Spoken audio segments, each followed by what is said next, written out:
দরজা খুলেই যখনই সাধুদের দর্শন করেছে, দেখেই তো মন নির্মল হয়ে গেল। আসুন আসুন বিপ্রদেব, শুনেছি ভক্ত অজামিল, বৈষ্ণব অজামিল বাড়ি এটাই, আর মানা করতে পারলেন না। হ্যাঁ হ্যাঁ, ঠিকই শুনেছেন প্রভু, আজকে আমরা এখানেই দেবী বিশ্রাম করতে চাই। আমাদের কি ব্যবস্থা হবে? আমাদের কি ভিক্ষা হবে? নিশ্চয়ই হবে। সুন্দর করে মহারাজ আঙিনায় আসন পেতে দিলেন, ফলমূল ইত্যাদি আনিয়ে দিলেন। বৈষ্ণবরা ভোগ লাগিয়েছেন, কীর্তন করছেন। অজামিল শিকার টিকার করে নিয়ে আজকে খুব করে হবে, খরগোশ টরগোশ মেরে একদম নিয়ে আসছে, রক্ত টক্ত একদম টপ টপ করে পড়ছে।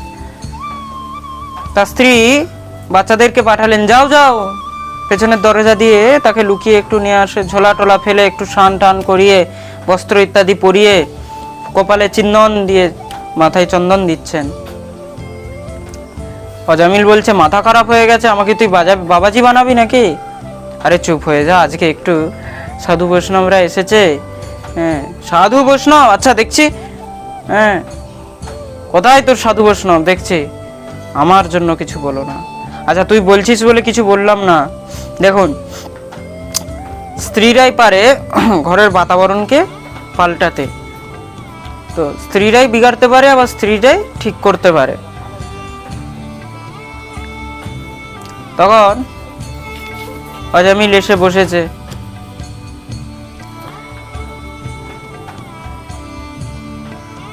তো অজামিল, চলো চলো একটু সাধুদের কাছে চলো, শুষ্ক বিক্র নত হয় না তো। এখন তার স্ত্রী ইশারা করছে, একটু দণ্ডবত প্রণাম। হ্যাঁ দণ্ডবত।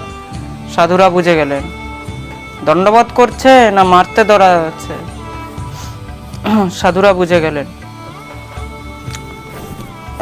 মানুষের ভাষাতেই বোঝা যায় যে তাদের স্বভাব কেমন।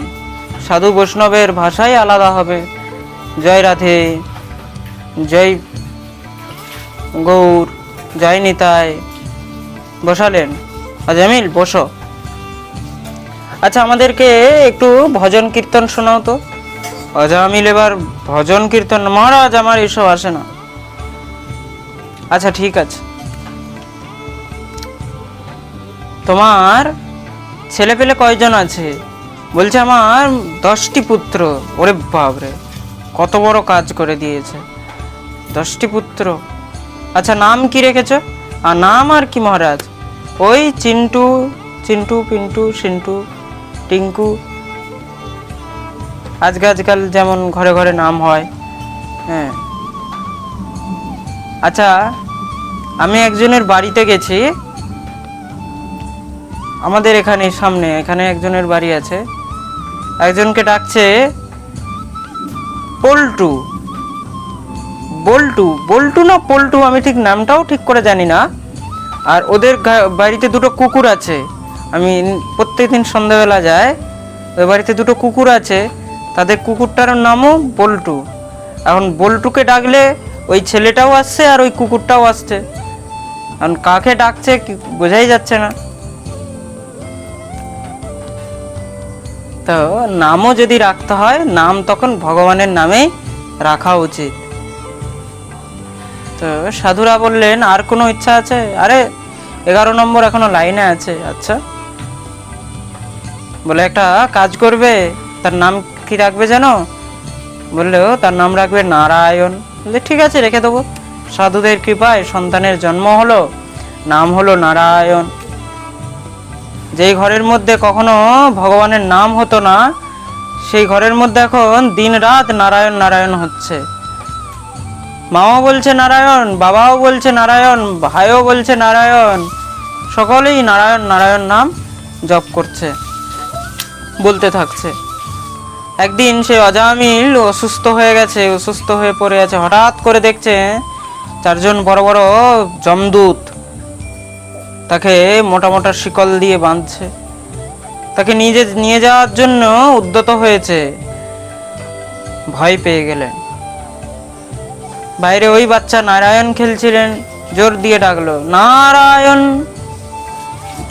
যমদূতরা গিয়ে যখন নিয়ে যেতে লেগেছে, তখন সঙ্গে সঙ্গে হরি পার্ষদরা দৌড়ে এসেছে, সাবধান উয়ম বৈ ধরম রূত ধর্মস্য ইয়চ্চ ধর্মস্য লক্ষণম। একে তোমরা নিয়ে যেতে পারবে না, এ মহাপাপী, এ মহা দুষ্ট, জীবনভর পাপই পাপ করেছে, তাই একে আমরা নরকে নিয়ে যাব। বলে যতই পাপ করুক অন্ত সময় তিনি হরিনাম নিয়ে দেহত্যাগ করেছেন, তাকে তোমরা নরকে নিয়ে যেতে পারবে না।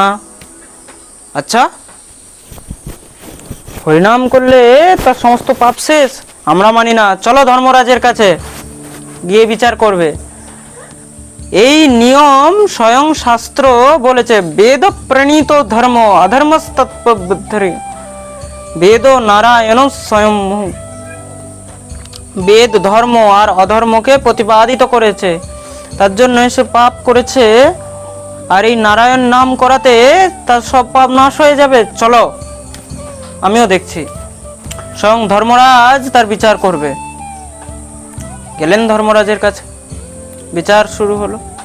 ধর্মরাজ চিত্রগুপ্তকে বললেন, দেখো তো ওর হিসাব কিতাব।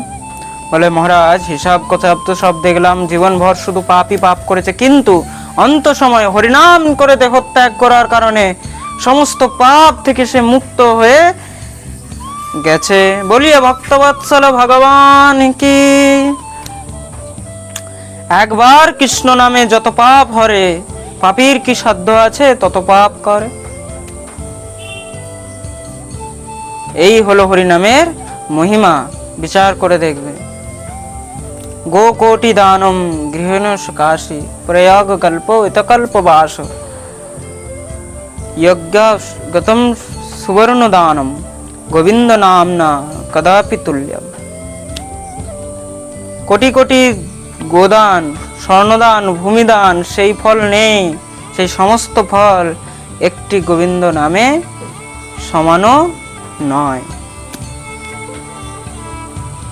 কিন্তু এই গোবিন্দ নামটাও কেমন হতে হবে? একদম নিষ্ঠার সঙ্গে, শুদ্ধভাবে, অপরাধ শূন্য হয়ে, একদম অন্তর থেকে, একদম ভিতর থেকে আসতে হবে।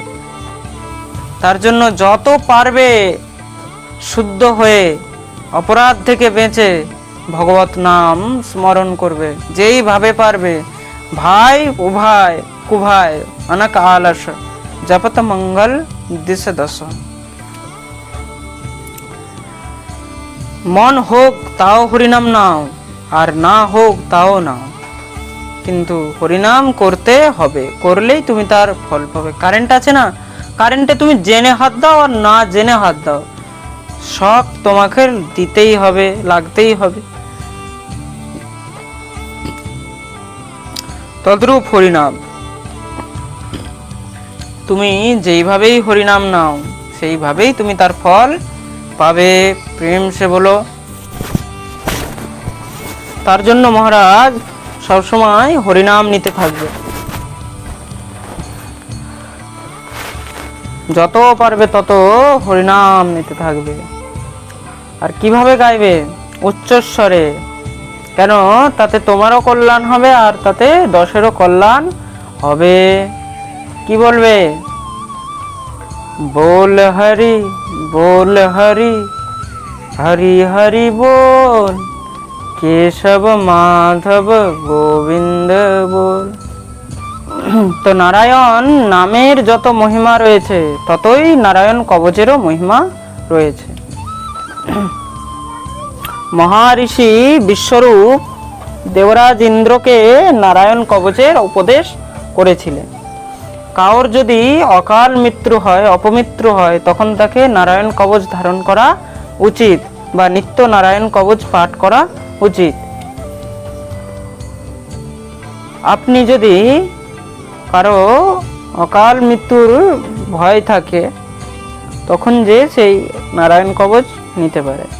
দিব্য নারায়ণ কবচের উপদেশ করেছে। ওম নমো হরি বিদধ্যাম সর্বরক্ষাম ন্যস্তম নির্বপিক দদারি চর্ম গদেষু চাপ পাশম দধাষ্টগুণ।